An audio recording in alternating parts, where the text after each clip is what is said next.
Hello, children. Today we are going to learn about producers and consumers. On the basis of their eating habits, living organisms are classified into two categories. One is producers and the other is consumers.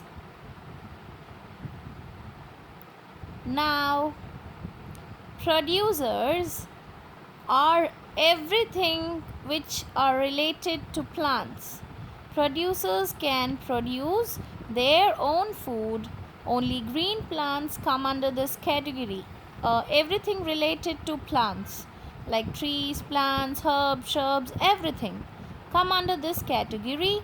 Green plants can produce their own food by using sunlight, air, water and the minerals from the soil. They can use this food for their growth, and extra food is stored in the form of fruits and vegetables. Now we move on to the second category, that is consumers.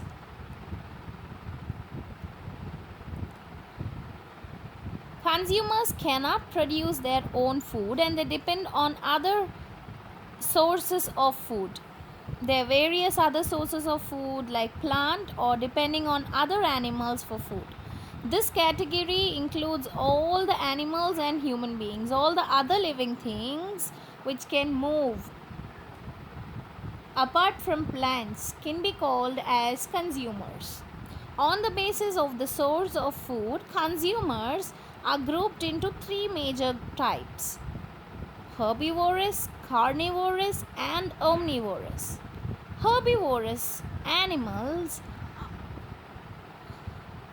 are herbivores, the animals that only consume plants as their food. Now here plants means, for example, plants, grass, everything. Cow, goat, sheep, deer and are the buffaloes, and these are some of the herbivorous animals. Now the second category is carnivore animals or carnivorous animals.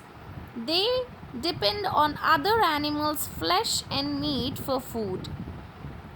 They hunt or they eat the flesh of other animals. Lions, wolves, cheetahs, tigers are the examples for carnivorous animals or carnivore animals. The last category is omnivorous or omnivores. These animals eat both plant and animals as their food.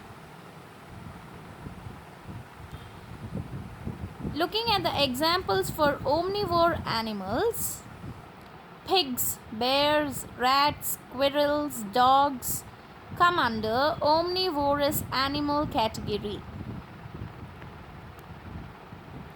Human beings are also called omnivore animals.